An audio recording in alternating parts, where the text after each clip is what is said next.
Hey guys, this is Lala Legacy, and welcome back to another episode of Cinderella Phenomenon. So, let's jump right back in. Keep your stance straight, princess. Jurian gives me the warning, but too late on purpose. I can see the smile on her face as she effortlessly slides past my defenses and taps me on the shoulder with her wooden sword. I got you. Oh my goodness. Again? For the last few days, I have been practicing with Jurian and Garland because Claude still hasn't come out of his room. The knights offered to train me, and right now they are teaching me about ways to hold the sword. This is slow, but Claude did tell me I wouldn't be able to master the sword so quickly. Claude. He made me so angry that one day I could not even properly give him my gift. Yet I still feel sad that he is not here teaching me himself. Come on, princess, focus! I jolt out of my reverie and nod at Jurian. Okay. I ready myself for her next strike and once again get tapped, this time on the hip. Garland takes over after Jurian, and then we do rounds where I try to hit them with certain strikes. They are both good at teaching, but it does not feel the same as Claude's instruction. His lessons seemed less like they were out of a book. Don't worry, princess, it always starts out slow. Lan was just as slow at training, but look at him now. Oh my goodness. Game. Garland whips his head around in Jurian's direction, his face turning deep red. Jurian, that nickname. But you're so much fun to tease, Lan. She beams at him, and then laughs at his embarrassed face. Our practice goes on for a few more minutes before the knights tell me to wrap up for the night. I think I'm going to stay out here for a little bit. Princess, you know it's dangerous out here at night. If I don't return in 10 minutes, you can come back and check on me. Jurian seems unconvinced, but she eventually nods. Fine, but keep your guard up, princess. I watch the two knights as they head back. I see Garland put his arm around Jurian's waist, pulling her closer. I turn away from the sight, ignoring the heavy feeling in my stomach. I'll just practice the swings for 5 more minutes. The only thing I hear in the clearing while practicing is my shallow breathing and the wind in my ears. Something breaks my concentration, however.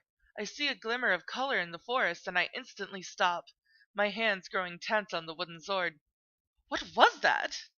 I glance around at my surroundings, and then I freeze when I feel a hand on my shoulder. I can feel someone's breath on my neck. This all feels familiar. Is this Claude? Put your hand over his. Oh gosh. Whoops. I recognize this hand. Claude? I lift one hand from my sword to touch his hand. The breathing behind me hitches and stops as the hand slides off my shoulder. I turn to face him, raising my sword in readiness, but by the time I have turned around, Claude already has one hand on my wrist, the other on the edge of my sword. As much as I enjoy the feeling of your petite hands, princess, I would say you just let your guard down. Claude! Claude removes his hands, allowing me to lower my sword. I'm sorry, Melody. I feel my breath catch in my throat when Claude holds out the rose pendant that I got for him. I feel my cheeks flush. You accidentally left this beautiful thing in my room when Well, I came to return it. Return it? Yes, you left it in my room, and so I only thought it appropriate to bring it back to you. Does he really think I left it there on accident?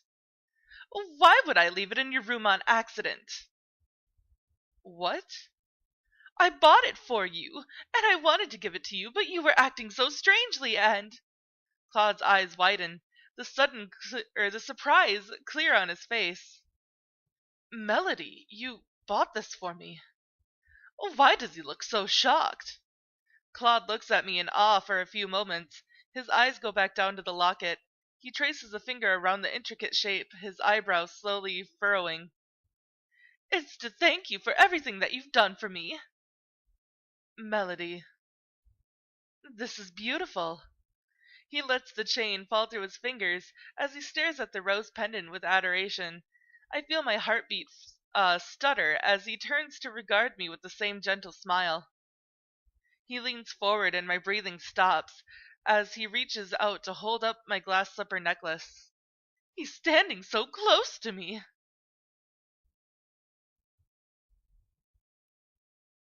You really are a good person, Melody. You completed your second good deed.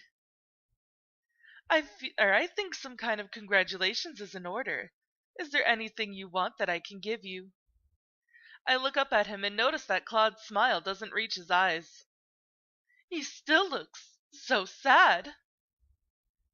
I feel like there is so much that I want from Claude, but I do not want to ask for something that might make him sad. I want you to smile. Oh gosh, come on, Mouse. Claude looks at me, his expression puzzled.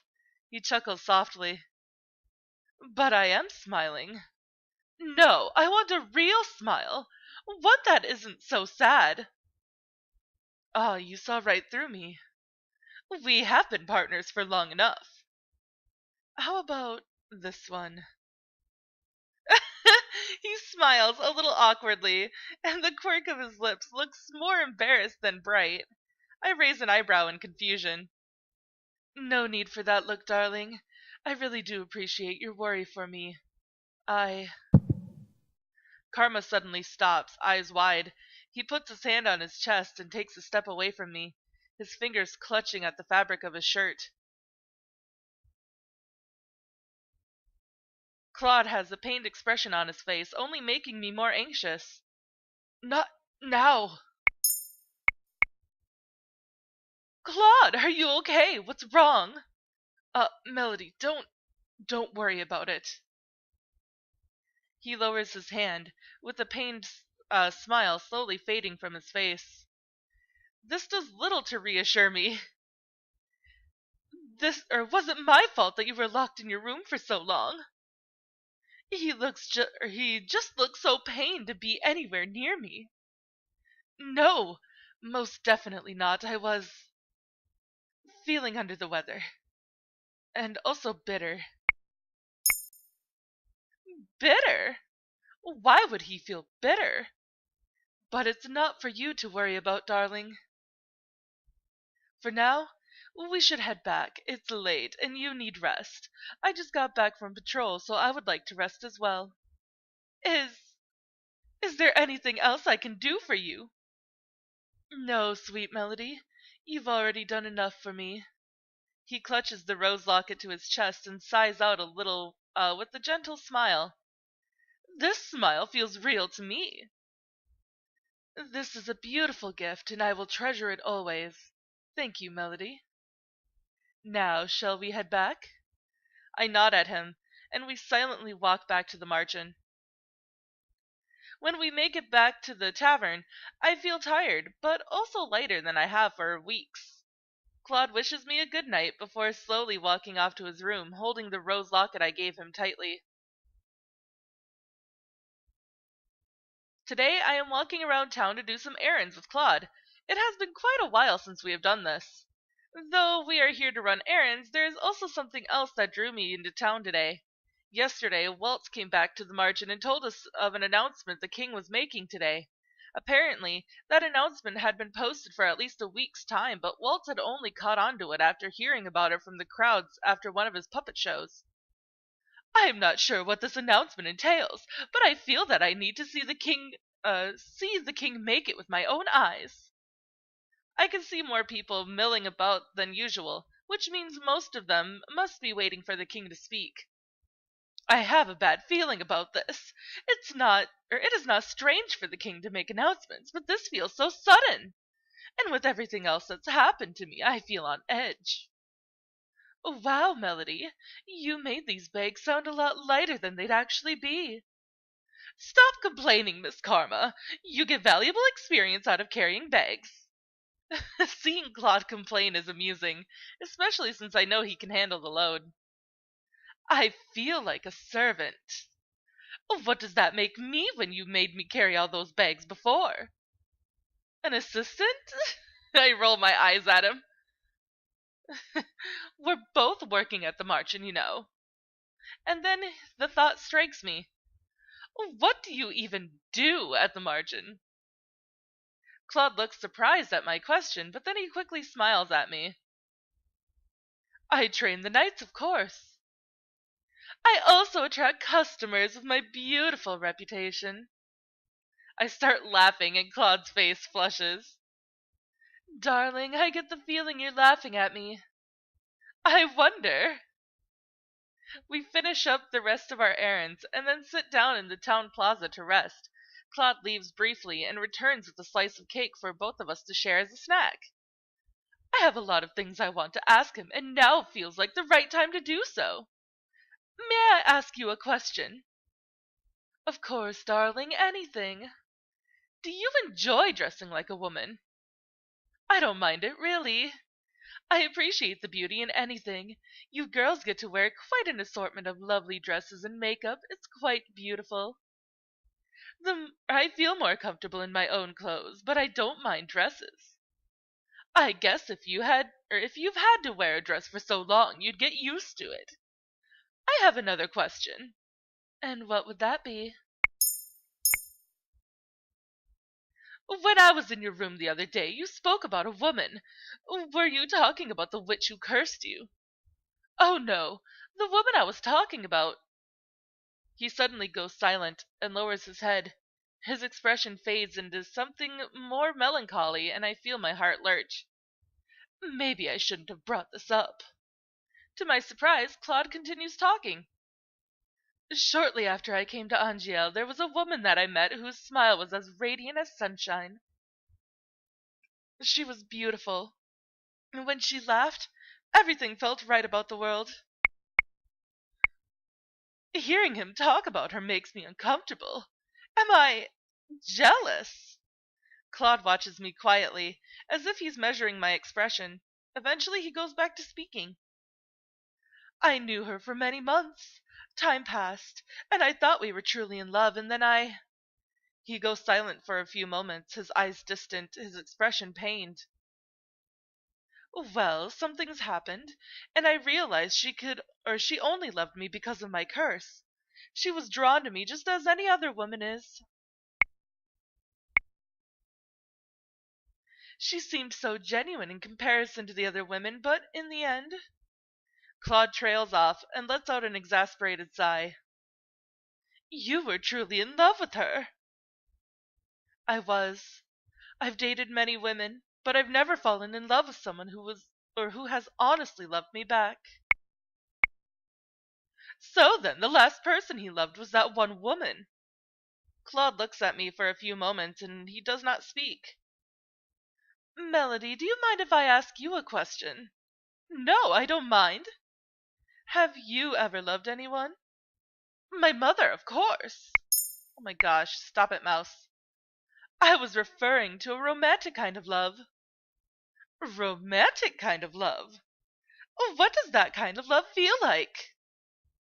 Allow me to enlighten you. He smiles at me, and it is surprisingly genuine. It can feel simultaneously like floating and sinking. Your heart stutters, and you worry about small things, about offering this person in some, or not offering, about offending this person in some way. You wonder if they'll like what you're wearing, or if they would prefer a sandwich to a casserole when you treat them for dinner. You begin to find beauty in all of the things that they do. Their presence makes you feel complete in a way you had never thought of before. You try to imagine life without that person and find that you cannot. You even consider such a thing as painful, so much so that it feels like it might break your heart. Claude continues talking, but my mind is already whirling. Though he phrases it, though he phrases things in a way that still feels unnecessarily dramatic, I feel a tinge of familiarity. The things he's describing. Those are the things I feel when I'm with him. Before I can say anything, we hear the sound of hooves and the both of us turn. I can see a procession of knights, along with the king on his horse. He normally rides into town like this, but today he is not smiling, and there are way too many knights riding with him. And is that Sir Alcaster? Let us go find a place to stand and watch. As you wish. Claude walks with me into the crowd gathering around the king, and we find a spot to spectate at the very edge, closer to the alleyways. My beloved citizens of Angiel, I have come before you today to make an important announcement. Ever since I was given this crown, I have sworn to live my life for the people, and to rule in all fairness, so that our kingdom could enjoy great peace. The crowd breaks into applause. I stare at the king, an uneasy feeling in my stomach when I notice that there is sadness in his eyes, though he is smiling. Then I notice Sir Alcaster appears to be hiding a smile. I do not like where this is going. The king's speech goes on for long minutes after that, with him detailing the commitments he made, the goals he set, and finally his love for the people. The audience around us claps and cheers, but Claude and I are silent. Something is not right, I nod in response. To this day, I keep this promise. I would never break this oath, for it's the foundation on which I rule. The audience claps again, but I am silent, watching the king intently. Unfortunately, the unwelcome news that I bring to you today gives me reason to hand this foundation over to someone else. I have fallen terminally ill. The king's proclamation is met with shocked and angry chattering from the audience. I cannot hear anything that is being said over the cacophony of voices, but I know that the audience is dissenting. I stiffen as I stare at the king. He is lying! I can tell by the firm set of his jaw and the way his eyes flicker across the crowd faster than they ought to. The king has lied to me so many times before that I can recognize when he does it.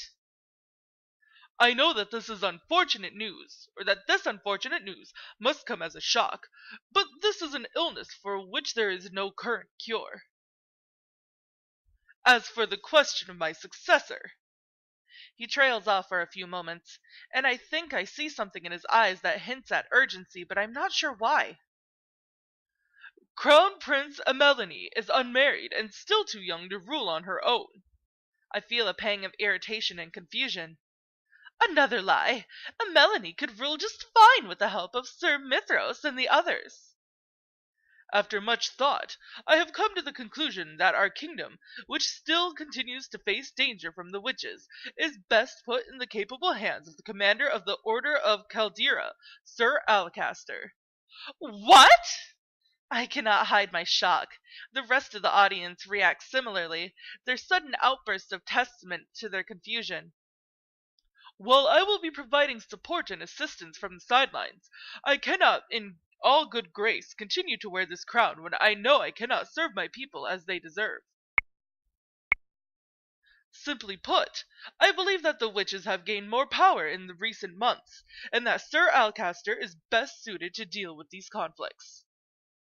The fairy tale curse runs more rampant these days than there have been more reports of incidents involving magic. The murmuring continues, except now the townsfolk sound panicked. This cannot be true! I do not miss the reluctance in the king's next words. Sir Alcaster has also suggested a number of remedies to our laws, especially concerning our security and work hours. I believe that Sir Alcaster can better rule this country in these turbulent times. Please show him all the love and loyalty you have shown me. That bastard. Claude has a foul expression on his face, and his words feel heavy, even in a low whisper. I know the king. He takes every duty upon himself, and he would never hand his crown to someone else. Oh my goodness, stop. Once Sir Alcaster comes to stand on the podium, he silences them with a glare. Citizens of Angiel, I swear to you that I will serve you as well as Gennaro has.